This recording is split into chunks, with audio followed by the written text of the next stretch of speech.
शहबाज शरीफ की तो महारत ही सैल्यूट मारने में है।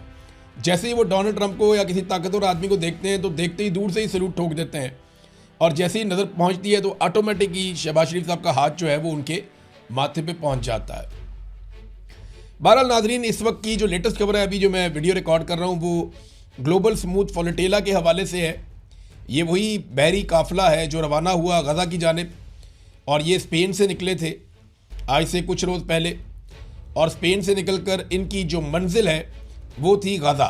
ये इमदादी सामान लेकर जा रहे हैं गज़ा की जानिब, और 58 के करीब ये बहरी जहाज़ है। ये बड़े साइज़ की कश्तियाँ हैं और कुछ जहाज़ हैं।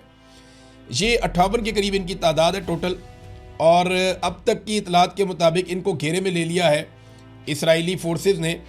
लेकिन इनको बहरा रूम में जहाँ पे घेरे में लिया गया है वो बैनुल अक़वामी पानी है, यानी ऐसा नहीं है कि ये कोई इसराइल की हदूद में दाखिल हो गए। ये गज़ा जा रहे हैं और गज़ा इसराइल का हिस्सा नहीं है। देखें, कानूनी तौर पर तो इनको जाने की इजाज़त होनी चाहिए। अगर ये गज़ा जा रहे हैं और वहाँ जाके इमदादी सरगर्मियाँ या काम करना चाहते हैं तो गज़ा की गवर्नमेंट जाने और ये जाने, लेकिन इसराइल इनका मुहासरा कर रहा है। और 7 कश्तियों को इसराइली मीडिया की जो रिपोर्ट है उसके मुताबिक उन्होंने अभी तक कब्ज़े में ले लिया है, जबकि 11 जो बहरी जहाज़ हैं उनके साथ रब्ता भी मुनक़ता हो गया है। अब इन जहाज़ों में बड़ी तादाद में इंसानी हकूक़ के अलमबरदार और इमदादी कारकुन मौजूद हैं जिनका ताल्लुक़ दुनिया के कई ममालिक के साथ है। तो इसराइल को इस बात की परवाह नहीं है कि ये कौन कौन से मुल्कों से लोग हैं, कहाँ कहाँ से ये आए हुए हैं, और अगर इन्हें नुकसान हो गया तो किस किस्म का रिएक्शन आएगा। लेकिन वो जो दिल करता है वो करता है, उसको पूछने वाला कोई नहीं है, क्योंकि इस वक्त अमेरिका का दस्ते शफ़क़त इसराइल के हाथ के ऊपर है। जैसे आसिम मुनीर साहब के हाथ के ऊपर है ना, सर के ऊपर हाथ है डोनाल्ड ट्रंप का इस वक्त, और डोनाल्ड ट्रंप ने फ्री हैंड दिया हुआ है, जो दिल करता है ये कर रहे हैं। हालांकि पाकिस्तान का इन्होंने नक्कू ठप दिया, जो पाकिस्तान की हालत कर दी इन्होंने मईशत के मैदान में, अमन व अमान के मैदान में, इंसानी हकूक़ के मैदान में, अदलिया के मैदान में, मीडिया के मैदान में, हर तरफ इन्होंने पाकिस्तान का बेड़ा गर्क करके रख दिया। लेकिन जब तक डोनाल्ड ट्रंप का हाथ सर पे है तब तक इनको पूछने वाला कोई नहीं है।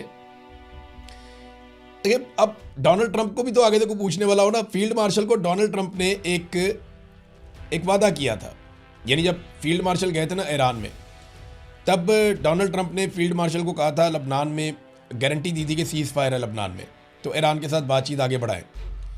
तो ईरान बातचीत कर रहा था, लबनान के अंदर सीज़ फायर था। तो अब डोनाल्ड ट्रंप ने बताया, जनाब मैंने तो, यानी वहाँ भी शर्मिंदा करवा दिया। डोनाल्ड ट्रंप ने अलग ही खबर दे दी इंटरव्यू देते हुए। डोनाल्ड ट्रंप इंटरव्यू दे रहे थे, इंटरव्यू में उन्होंने कहा कि मैंने नेतन्याहू को कहा था कि उन्हें ये काम ज़्यादा महारत के साथ करना होगा, इमारतों को नहीं गिराना, ये हौलनाक है और इससे इसराइल का तासुर ख़राब होता है। बस यही थी जंगबंदी की हकीकत। यानी जिस जंगबंदी की गारंटी डोनाल्ड ट्रंप ने फील्ड मार्शल आसिम मुनीर को दी, उस जंगबंदी की हकीकत ये है जो अब डोनाल्ड ट्रंप ने बयान कर दी। ट्रंप ने बमबारी में अपनी नाकामी का एतराफ़ भी किया। ट्रंप ने कहा, जी बमबारी से हमें वो फ़ायदा नहीं हुआ जो ईरान के अंदर हमने बमबारी की है, बल्कि नाकाबंदी, ट्रंप ने कहा, जी हमारी बहुत मुअस्सर साबित हो रही है। और इस वक्त ईरानियों के बारे में उन्होंने कहा कि वो ज़िबा किए हुए सूरों की तरह दम तोड़ रहे हैं। एटमी मामलात पर मुआहदे तक नाकाबंदी कतई तौर पर ख़त्म नहीं की जाएगी, ये डोनाल्ड ट्रंप ने कहा। अच्छा, अब ये जो नाकाबंदी है ना, ये दो तरफ है। एक तरफ तो ईरान ने अपना सिस्टम लगाया हुआ है आपने हुर्मुज़ के ऊपर, और बाहर से अमेरिका ने नाकाबंदी की हुई है। डोनाल्ड ट्रंप ने यह दावा किया था कि 3 दिन के अंदर ईरान अंदर से फटना शुरू हो जाएगा। ईरान की जो पाइपलाइंस हैं पेट्रोल की वो फटेंगी, क्योंकि ईरान की जो पेट्रोलियम मसनूआत के लिए जो तनसीबात हैं, तो ईरानी तनसीबात काम कर रही हैं, उनके जो तेल के कुएँ हैं वो काम कर रहे हैं। तो अब अगर वो काम करेंगे तो उनकी जो पाइपलाइंस हैं वो फटेंगी, वहाँ प्रेशर बहुत बढ़ेगा। डोनाल्ड ट्रंप ने यह दावा किया था। इस दावे के ऊपर पहले एक तो स्टेटमेंट है यहाँ पे काली बाफ का, डोनाल्ड ट्रंप को उन्होंने 3 दिन के बाद जवाब दिया। मैंने ये स्टेटमेंट आपको बताया भी था कि उसने कहा था 3 दिन है ईरान के पास और 3 दिन के बाद ये हो जाएगा। तो यहाँ पे काली बाफ ने कहा कि ट्रंप की 3 दिन वाली, जो 3 दिन गुजर चुके हैं और एक भी तेल के कुएँ में धमाका नहीं हुआ, हम इस मोहलत को 30 दिन तक बढ़ा सकते हैं और आपको यहाँ से इन कुओं के बराह रास्त मनाजर भी दिखा सकते हैं। ये वो अहमकाना मशवरे हैं जो अमरीकी इंतज़ामिया को उनके वज़ीर ख़ज़ाना का नाम लेते हुए उन्होंने कहा कि बेसेंट जैसे लोगों से मिलते हैं, जिन्होंने नाकाबंदी के ख्याल को भी फ़रोग दिया और तेल की कीमत को $120 से ऊपर पहुंचा दिया। अब अगली मंजिल $140 फ़ी बैरल है।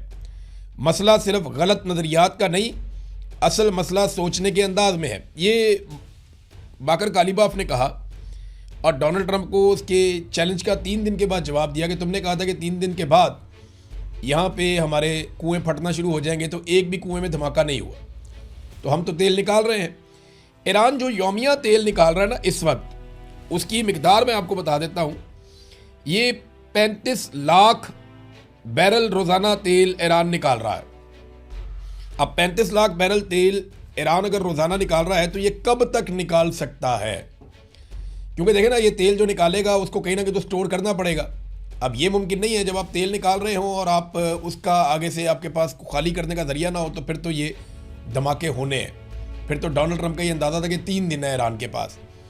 लेकिन यहाँ पे जो टैंकर ट्रेडर्स कंपनी है उसकी रिपोर्ट के मुताबिक जितने ऑयल टैंकर्स इस वक्त मौजूद हैं ईरान के आसपास और ईरान से एसोसिएटेड, ईरान 4 से 6 हफ्तों तक टैंकर्स की तरसील का काम जारी रख सकता है। यानी 4 से 6 हफ्ते तक ईरान बड़े आराम से अपना तेल निकालता रहे तो किसी किस्म का कोई नुकसान नहीं होगा। ट्रंप को ये 3 दिन बताए गए थे, कालीबाफ ने 1 महीने का दावा कर दिया है। और अगर ईरान 5 लाख बैरल कम कर दे, यानी इसको 35 लाख बैरल से ले जाए यौमिया 30 लाख बैरल पे, तो वो 3 महीने तक भी इस मामले को घसीट के ले जा सकता है। ये दावा किया गया है बैनुल-अक़वामी मीडिया में। अब ये खबर गलत साबित हुई डोनाल्ड ट्रंप की और उनको गलत मालूमात दी गई कि ईरान के अंदर कुएं फटना शुरू हो जाएंगे, वहाँ पे तेल की पाइपलाइनें फट जाएंगी। एक और ख़बर भी है, ये 4 से 6 हफ्ते तक ईरान उस सूरत में निकालेगा कि कोई भी खाली टैंकर खलीज फारस के अंदर दाखिल ना हो।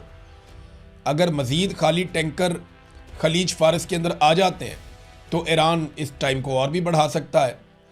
तो ईरान के पास कैपेसिटी है। अच्छा, एक और चीज़ भी है ईरान के पास, ज़मीन पर तेल ज़ख़ीरा करने की इजाफी सलाहियत भी ईरान के पास मौजूद है, जिसके बारे में पक्का नहीं पता वो कितनी है, लेकिन ईरान वहाँ पे भी तेल ज़ख़ीरा करके लंबा चला सकता है।